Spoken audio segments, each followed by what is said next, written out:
Hello students, good morning.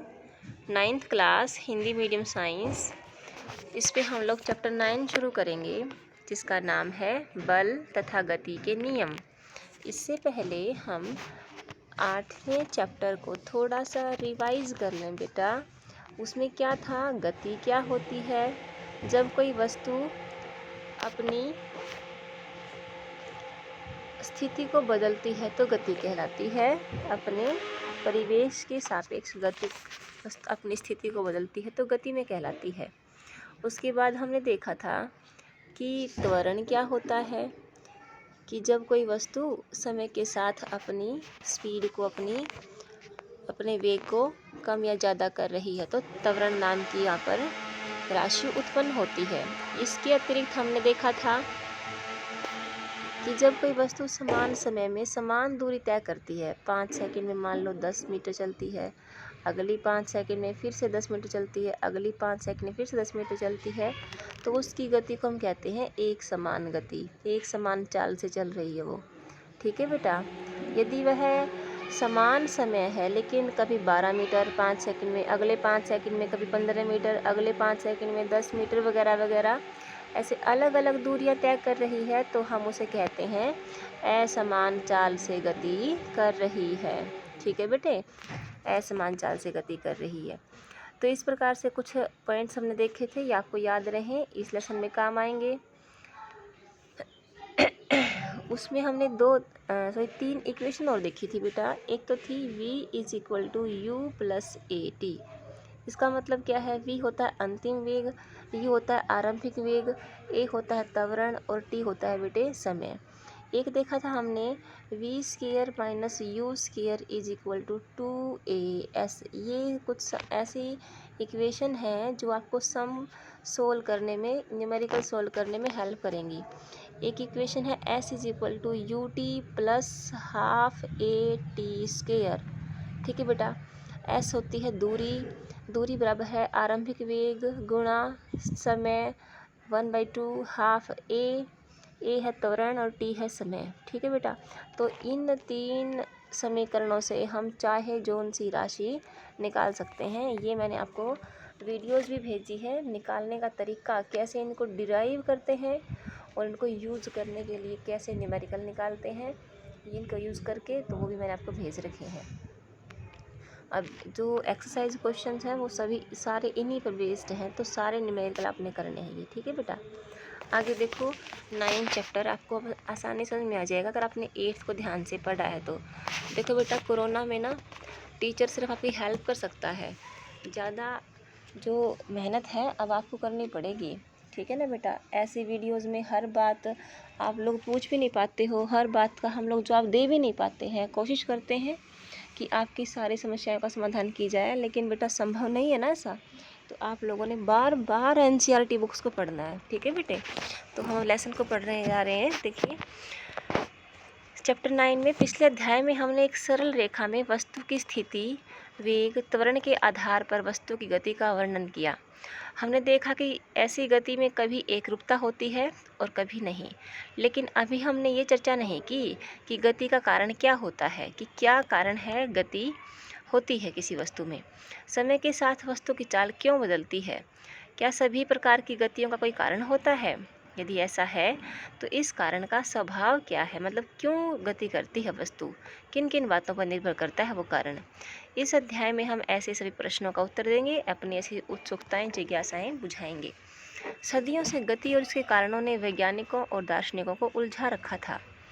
फर्श पर रखी एक गेंद को धीमे से ठोकर लगाने पर वह हमेशा एक जैसी, हमेशा के लिए गतिशील नहीं रहती, कुछ समय बाद वह रुक जाती है। ऐसी परिस्थितियों से हमें पता चलता है कि किसी वस्तु की विराम की अवस्था ही उसकी स्वाभाविक अवस्था है।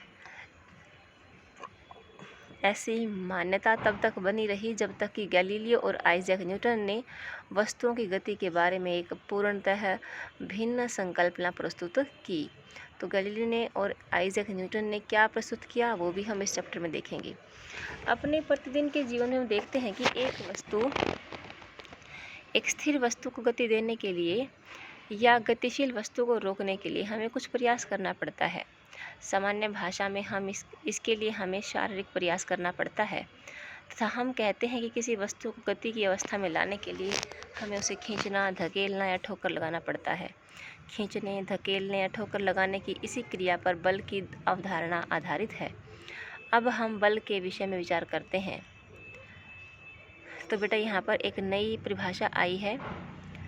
किसी वस्तु को 8वीं क्लास में पढ़कर आए हैं। किसी वस्तु को गति अवस्था में लाने के लिए हमें उसे खींचना, धकेलना या ठोकर मारना पड़ता है ना बेटा। खींचने, धकेलने या ठोकर लगाने की इस प्रक्रिया को बल कहा जाता है। बल की अवधारणा है ये, ठीक है बेटा। देखो बेटा, वास्तव में बल को न तो किसी ने देखा है, यानी कि बल क्या है, बल को न तो किसी ने देखा है, न ही महसूस किया है, न चखा है और न ही महसूस किया है। हालांकि बल का प्रभाव हम रोज़ देखते हैं और महसूस करते हैं।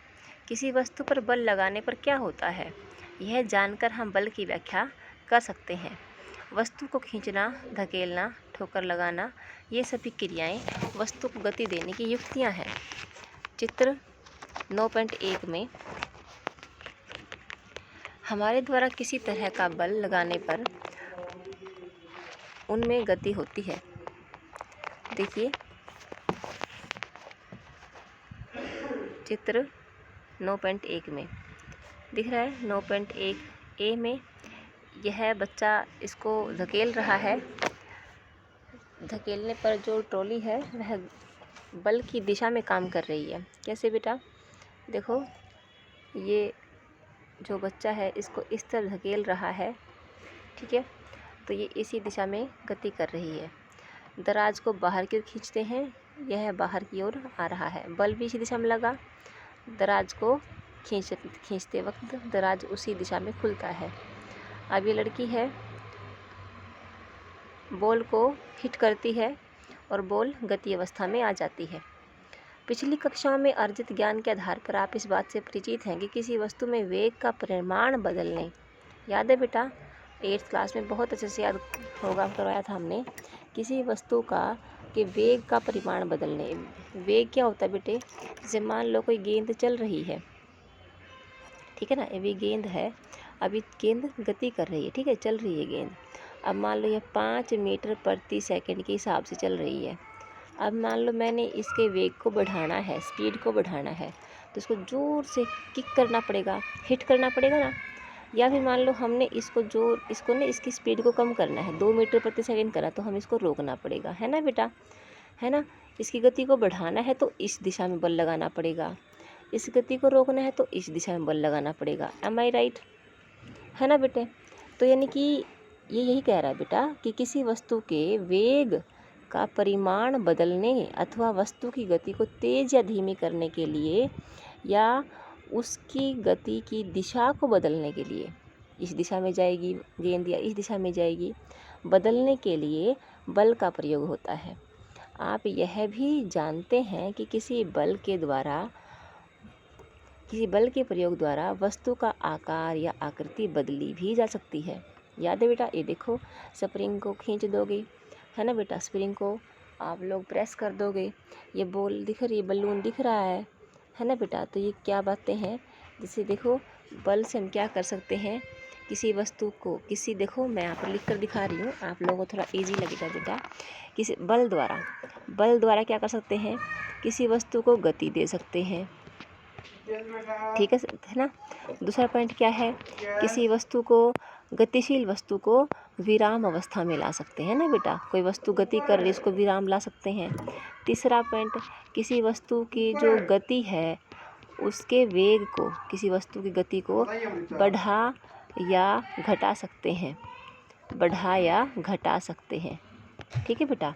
उसके बाद देखो चौथा पॉइंट क्या है बेटा, किसी वस्तु की आकृति को भी बदल सकते हैं, है ना बेटा। देखो किसी वस्तु, 4 प्रभाव हैं बल के प्रभाव, बड़ा इंपॉर्टेंट क्वेश्चन है बेटा। बल क्या है, किसी वस्तु को गति देने या किसी वस्तु की गति रोकने के लिए धक्का खिंचाव या ठोकर मारना जो बल कहलाता है। बल के 4 प्रभाव है, कौन कौन से बेटा, 4 प्रभाव हैं इसके। एक तो किसी विराम वस्तु को गति दे सकते हैं, गतिशील वस्तु को विराम में ला सकते हैं, गति को बढ़ाया घटा सकते हैं, उसके वेग को, उसकी आकृति को बदल सकते हैं। ठीक है बेटा, तो ये बल के प्रभाव हैं। तो यहाँ तक आपने पढ़ना है।